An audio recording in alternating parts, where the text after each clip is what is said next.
¿Están bien? ¿Escuchan bien? Hola, profe, buenas tardes. Sí, sí, se escucha muy bien. Buenas tardes, profe. Sí, Me Hola, alegro profe, buenas mucho. tardes, se escucha perfecto. Sí, buenas tardes. Bueno, les voy a pedir los que puedan habilitar las cámaras. Estoy terminando de admitir a alguno de los chicos.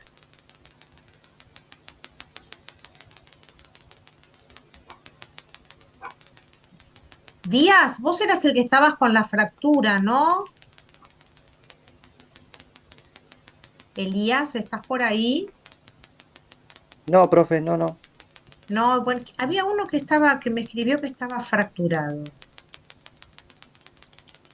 Pensé que eras vos.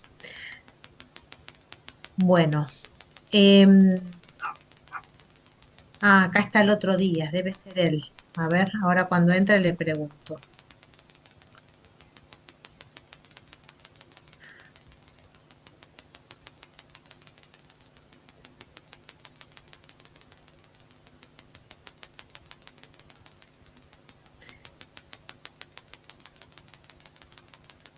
Franco Díaz, ¿me escuchás?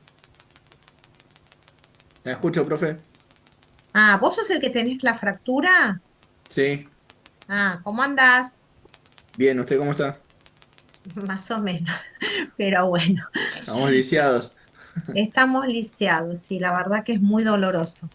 Así que bueno, espero el lunes que viene poder ir, porque la verdad que virtual no me gusta, pero no tengo otra opción porque no me puedo agarrar de nada, porque es mucho dolor que tengo en la mano y no tengo el alta médica. Así que bueno, esta clase de hoy es muy importante. ¿Y por qué es tan importante? Bueno, a ver, esperen que termino de admitir a otro más. Bueno, ¿por qué es tan importante? Quizás me lleva esta clase y me lleva dos más. Y después me estaría quedando una clase más antes del parcial, que no sé cómo va a ser, ya les voy diciendo, no tengo ni idea, no lo pensé, pero me quedaría una clase más para usarla para repaso y ver algún temita que estén flojos o que no hayan entendido. Así que vayan viendo qué temas quieren que toquemos, o podemos hacer en esa clase algún trabajo práctico que pueda, similar de los que pueda incluir en el examen. Los casos prácticos, por lo general, los casitos son casos muy chiquitos, son situaciones disparadoras de lo que puede llegar a ser la teoría, ¿no? Así que bueno, a lo mejor podemos ir repasando algún ensayo de lo que podría ser esto. No se queden con la materia, miren que es mucho, ¿eh? Hay mucho contenido. Entonces, la clase de hoy vamos a ver el tema de extinción, un poco vista en manera general, y después voy a tratar de ver dos institutos muy importantes que hay en extinción en las otras dos clases.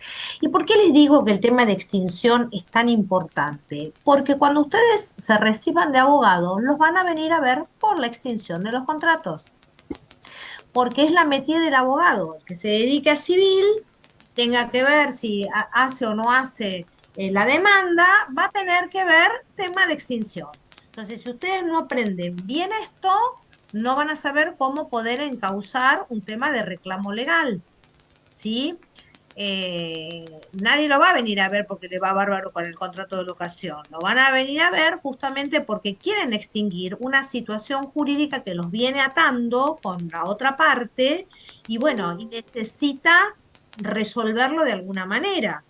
Entonces, bueno, ¿cómo lo van a resolver? Y de acuerdo a la situación legal en la cual se encuentren o el tipo de contrato que ustedes encuentren, van a tener que utilizar uno u otro sistemas extintivos para no estar toda la vida el cliente pegado con la otra parte en la cual el contrato no puede seguir en buen término, por el motivo que sea, que ahora vamos a ver cuáles son todos los motivos y cuáles son los instrumentos que nos ofrece la ley como para ir resolviendo estas cuestiones contractuales. Porque acuérdense, nosotros hasta ahora estuvimos viendo cómo nace un contrato, quiénes son las partes, el objeto, diferentes situaciones, cuándo se incorporan los terceros al contrato, la vida del contrato, las capacidades, situaciones jurídicas que se pueden presentar, pero llega un momento que el contrato tiene que terminar, no es para toda la vida. ¿Sí? Alguna vez termina.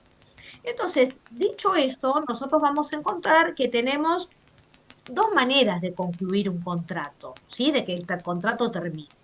Una, ¿cuál podrá ser? La más fácil y más lógica que hay. El Con el cumplimiento. El cumplimiento. cumplimiento del contrato. El cumplimiento de la prestación, listo. Hicimos 2 años de contrato de locación, llegó el día 30 de diciembre, me tenés que restituir la propiedad y listo, y terminó el contrato. Esa es la manera normal, ¿sí? O el pago con todos los recaudos que tiene el pago, ¿no? Desde el principio de identidad, integridad, las modalidades, lugar, tiempo y modo, listo. Pero nosotros tenemos la problemática, o sea, la forma normal está bárbara, listo.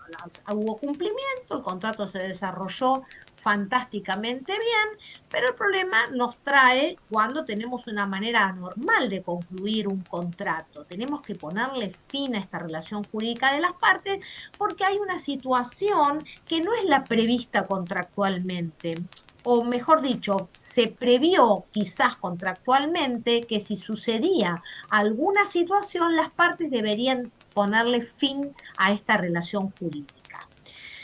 Una de las cosas que tienen que tener muy en cuenta, porque suelen confundirse, porque vienen arrastrando vocablos de, no sé, derecho civil 1, derecho civil 2, de obligaciones, y suelen confundirse, que no es lo mismo que nosotros hablemos de extinción del contrato, que hablemos de inexistencia del contrato, que hablemos de ineficacia del contrato o hablemos de imposibilidad de cumplimiento en el contrato.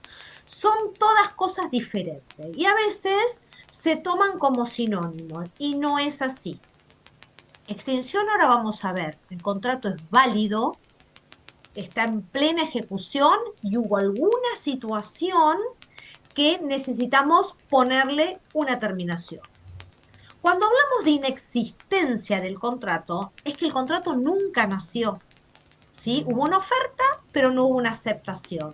Nunca llegó a armarse ese contrato, nunca llegó a formarse, quedó frustrado desde el inicio, ¿sí? O porque nunca llegó la recepción de la aceptación, por ejemplo. Acuérdense que el contrato se forma con la oferta y la aceptación cuando hay esta unión de voluntades y son recepticias, son recepcionadas. Bueno, no pasó esto, entonces no hay contrato, hay inexistencia de contrato.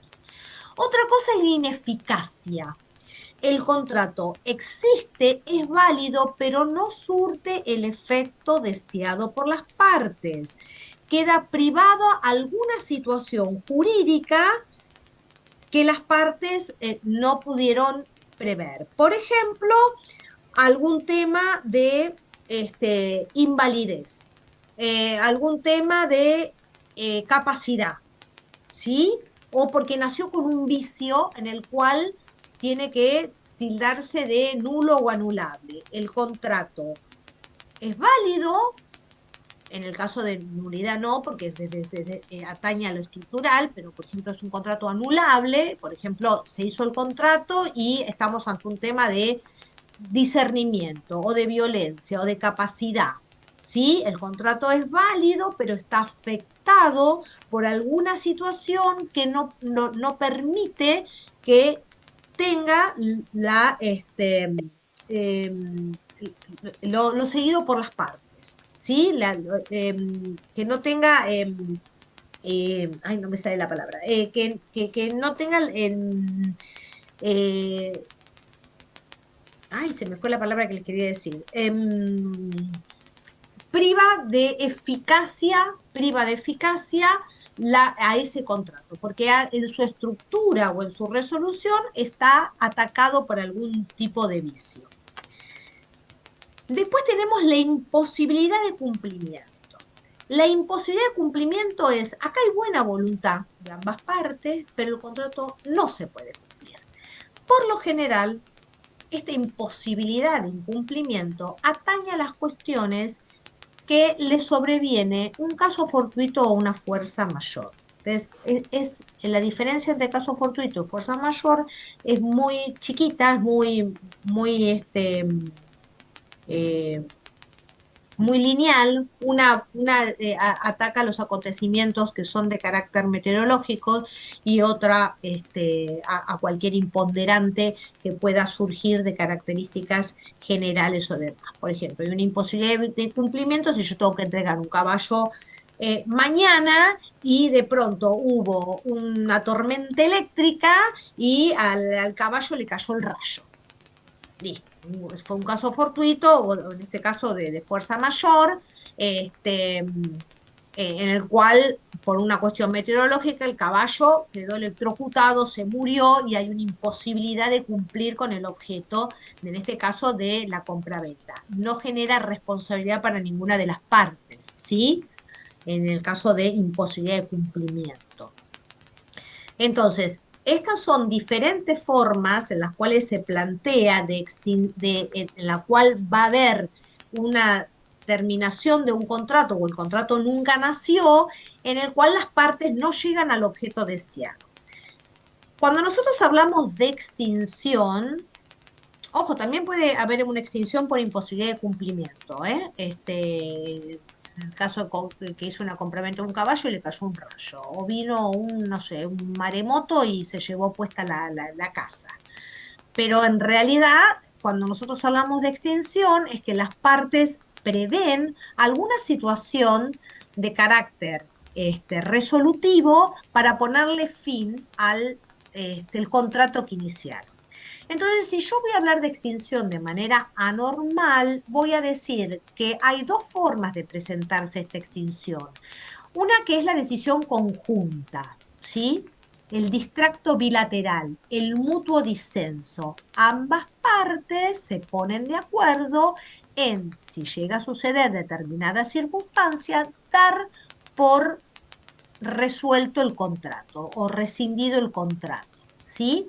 Esa rescisión está establecida en el artículo 1076 del Código Civil, ahora después lo vamos a leer, y lo característico es que esta rescisión se rige para lo futuro. Ustedes van a ver que los doctrinarios utilizan la palabra ex nunc, con N, N-U-N-C, ex nunc. Ex nunc significa del latín para lo futuro. Entonces se pone término a una relación contractual y los efectos de esa rescisión van a regir para lo futuro, y toda la relación jurídica que hubo antes de esa situación o ese hecho que provocó la ruptura de la relación obligacional va a quedar intacto, y esta relación jurídica va a quedar sin efecto para lo futuro. Pero esto no va a poder afectar los derechos de tercero. Este sería el límite. A ver, esta rescisión bilateral o esta decisión conjunta, ¿la podemos hacer? Sí, por supuesto, pero esto no va a significar que yo afecte a terceros. Ese sería el límite legal. Entonces, tenemos dos maneras anormales de resolver el contrato. Una decisión conjunta y otra decisión de una de las partes. Se llama distracto unilateral.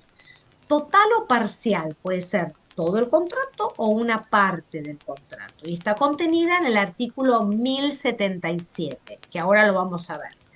Puede tener algún fundamento de ley o porque las partes así lo hayan determinado, resolución por incumplimiento, que este es el caso típico por el cual los van a venir a ver, resolución por incumplimiento, que se lo conoce desde la época de Vélez como pacto comisorio expreso o pacto comisorio implícito. Pacto comisorio expreso es el acordado y el implícito es el no acordado, ¿no? Resolución por incumplimiento. Una parte no cumple la obligación a su cargo. ¿Qué hago? ¿Qué hago? ¿No? Lo espero toda la vida, me jorobo, ¿qué hago? Bueno, acá entramos por la resolución por incumplimiento. Son la mayoría de las consultas que ustedes van a tener.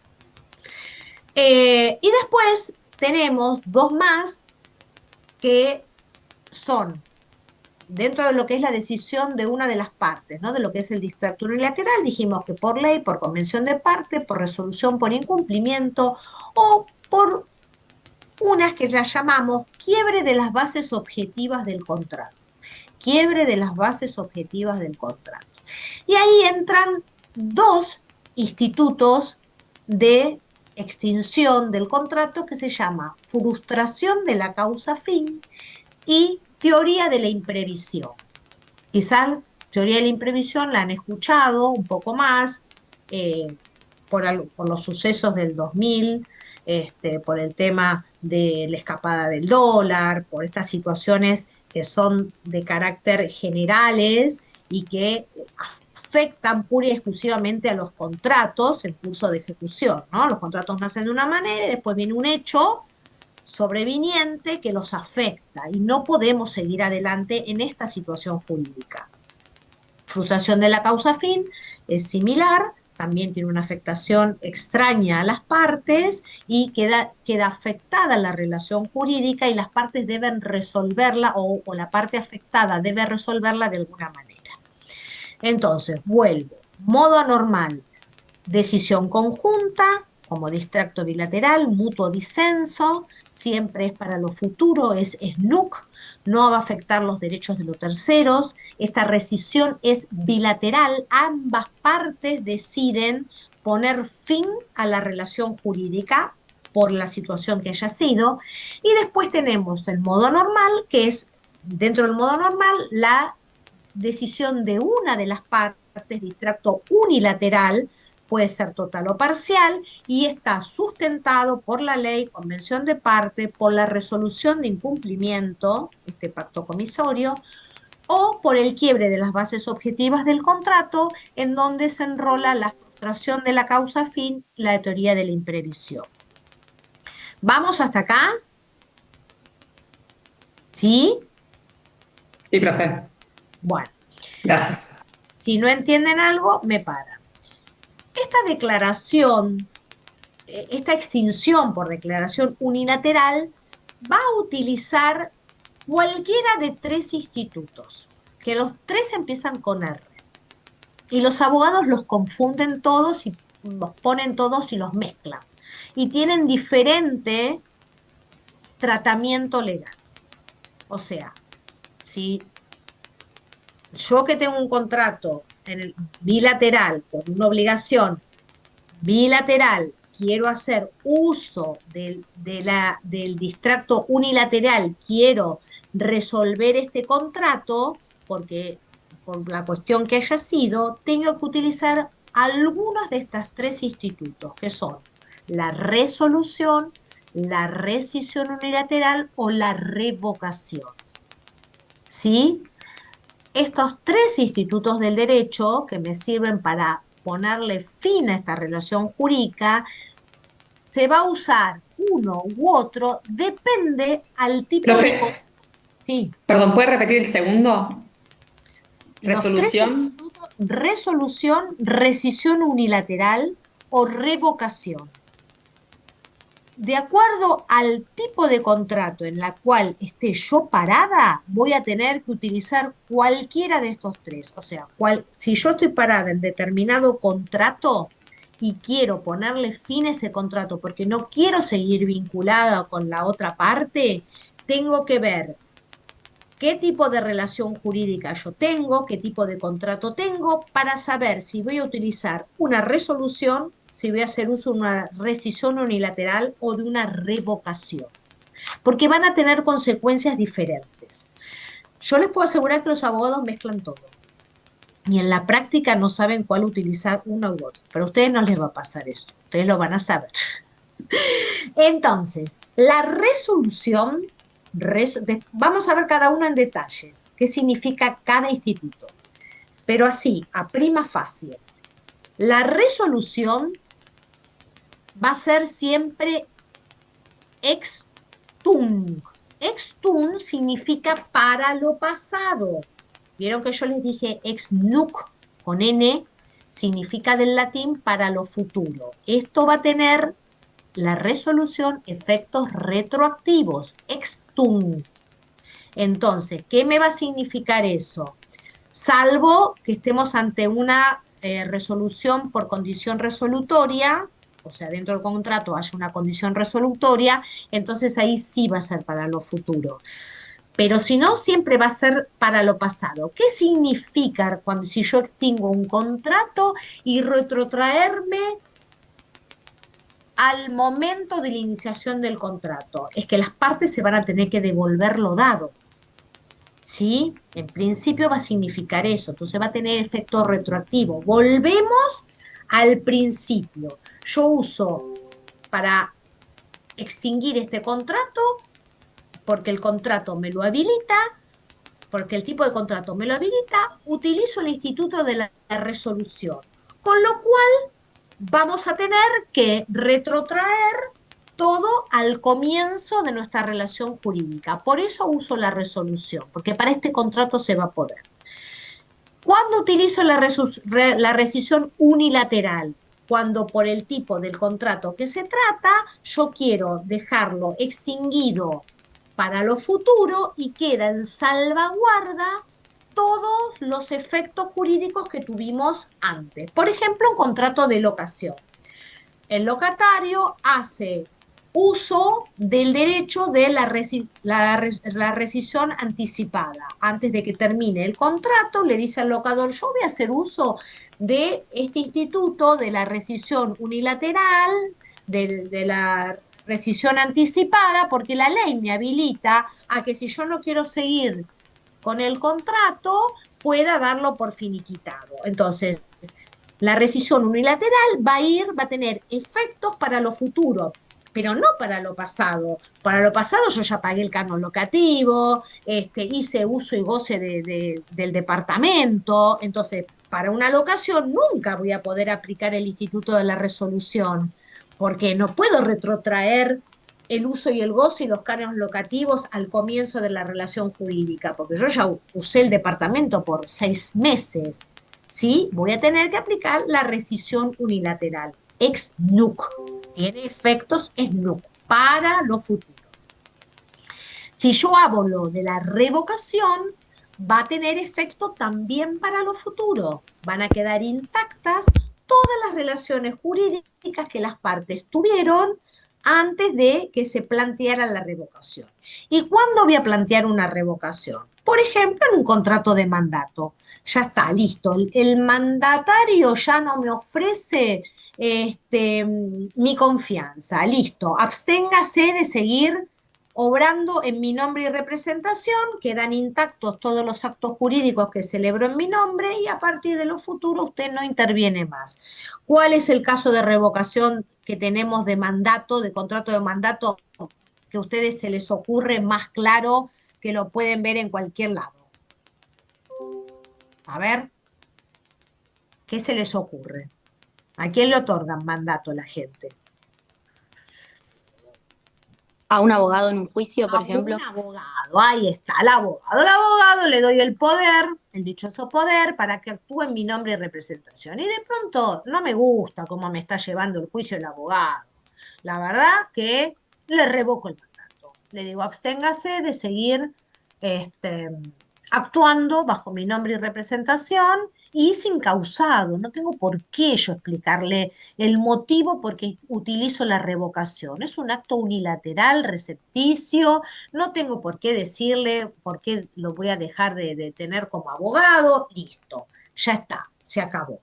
Entonces, de acuerdo al contrato en donde yo esté parado, voy a tener que usar un instituto o voy a tener que usar otro instituto, por las características que tiene cada uno, ¿sí? Bueno, vamos hasta acá, bien. Ah, bueno, pero antes yo les dije que les quería leer todo el tema de extinción. Bueno, a ver, En el 1076, habla de la rescisión bilateral.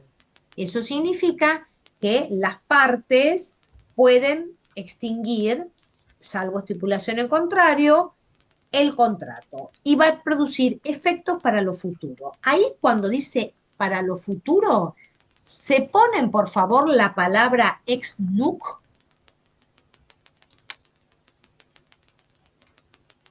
Ex nunc, con N, N-U-N-C, nunc.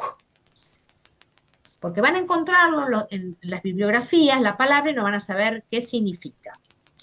Significa efecto para lo futuro. Y no afecta derechos de terceros. Ahí se subrayan, no afecta derechos de terceros y pone la palabra límite. Ese es el límite. O sea, yo no voy a poder hacer una rescisión, ponerme de acuerdo con la otra parte para embromar a un tercero. ¿Sí? ¿Se dan cuenta? El tema, por ejemplo, si yo tengo un contrato de fianza, un contrato de locación, en donde tengo un contrato de fianza, que es un contrato auxiliar, es un contrato secundario, entre las partes no se van a poner, entre el fiador y el locador no se van a poner de acuerdo en extinguir un contrato de fianza para perjudicarlo al locatario que necesita para cumplimentar sus obligaciones de una fianza, supongamos. ¿Sí? Entonces, no, esas rescisiones bilaterales no pueden afectar a terceros. Ese sería el límite. Y después tenemos al 1077. En el 1077 está extinción por declaración de una de las partes. Esta es la rescisión, es la extinción unilateral, la rescisión unilateral. Puede ser extinguido total o parcialmente por la declaración de una de las partes. ¿Y qué institutos tenemos? Rescisión unilateral, revocación o resolución. Y acá tiene el fundamento en el contrato, la ley o que alguna de las partes así lo haya determinado.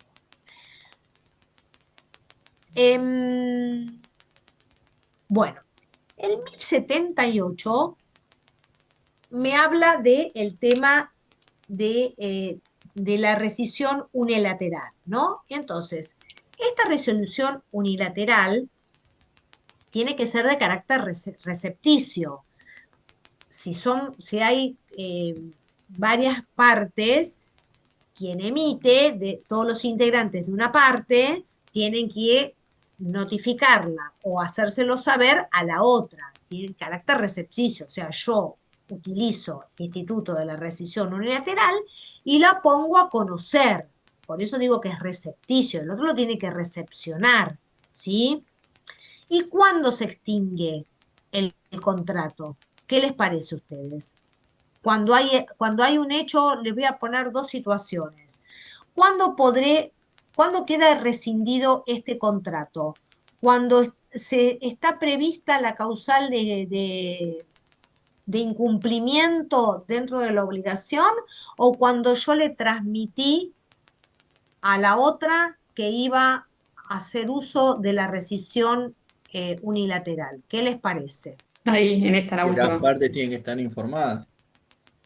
Cuando las partes se lo comunican a la otra, ¿sí? No desde el incumplimiento que hubo por parte del contrato o la situación jurídica que me lleva, sino desde el momento de la comunicación, porque por eso dije que era recepticio, ¿sí? Yo tengo que comunicar que voy a hacer uso de la rescisión anticipada, por ejemplo, en un contrato de locación. Hago uso de este derecho que me da la ley de resolver ante el contrato de su término. Bueno, y siempre es nunc para lo futuro. Está previsto en el contrato, se dice que es consensuado. Si es legal, por ejemplo, en los contratos bancarios o en los contratos de locación, tiene su fundamento en la norma. Por ejemplo, si yo tengo un contrato de larga duración, uno de medicina prepaga o de internet o de plazo indeterminado. ¿Qué les parece a ustedes? ¿Puedo hacerlo? Siendo un contrato de adhesión, puede ser que la herramienta que se utilice es la rescisión unilateral. La rescisión unilateral puede ser de adhesión o no, ¿eh? Es lo mismo. Son contratos de larga duración. ¿Por qué? Porque en todos contratos que sean de larga duración o supeditados a plazo indeterminado, la facultad de resolver está implícita en el contrato. Está implícita en el contrato. Entonces, todos los contratos, pensemos nosotros, por ejemplo, contrato a Fivertel, contrato a OSDE, contrato, entonces yo tengo un pago mensual, todos los meses pago. El plazo es totalmente indeterminado y es un contrato de larga duración. Puedo estar 20 años aportando a OSDE o no sé, o qué sé yo, a otra medicina prepaga o a la telefonía, Movistar. Entonces, si yo decido ponerle fin a esta relación jurídica, no tengo que pedirle permiso. Estoy en forma unilateral haciendo uso de esta previsión legal de rescindir el contrato en donde no es necesario que lo hayamos pactado, resulta implícito, ¿sí? En estos de larga duración o a plazo, la facultad de resolver es implícita.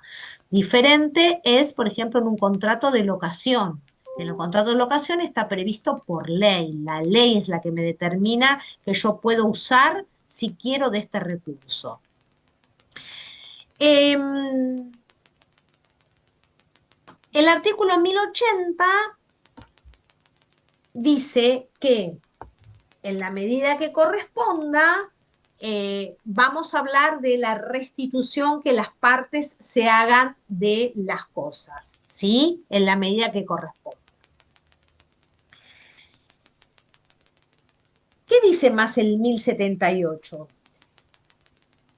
Dice, la extinción por la declaración de una de las partes, excepto disposición legal o convención, se aplica a la resolución unilateral, la revocación o la resolución. Y se rige por determinados incisos que establece cuáles serían las reglas generales para que se pueda dar esta extinción por declaración de una de las partes. Entonces me dice, la comunicación de la una a la otra. La extinción puede hacerla extrajudicialmente o demandarse. La otra puede oponerse a esta extinción si declara que haber cumplido. Después me dice si hay imposibilidad o no de restituir. Después puedo optar, si yo quiero elegir por la extinción del contrato, puedo pedir su cumplimiento. Y no así, vamos a ver que para el revés, si yo demando por cumplimiento, no puedo pedir, perdón, ¿se escucha? ¿Estoy todavía? Así. Sí, se escucha. Acá el inciso D dice, la parte que tiene derecho a extinguir el contrato puede optar por requerir su cumplimiento y la reparación de los daños, o sea, las dos cosas puedo pedir. Pero si yo pedí el cumplimiento y pedí la reparación de los daños, después no le puedo pedir al juez el tema de extinguir el contrato, porque estoy pidiendo otra cosa.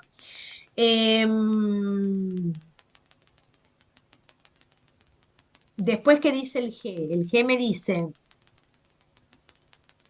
y al revés, si yo me le pido al juez extinguir, después no le puedo decir, no, bueno, ahora me arrepentí, quiero que me cumpla. Bueno. ¿Vamos hasta acá? Bueno, después tenemos el tema de la revocación. El otro Profe, instituto... perdón, Sí, se está por cortar la llamada. sí, Quedan seguimos. 56 segundos. Bueno, ¿En el listo. mismo link?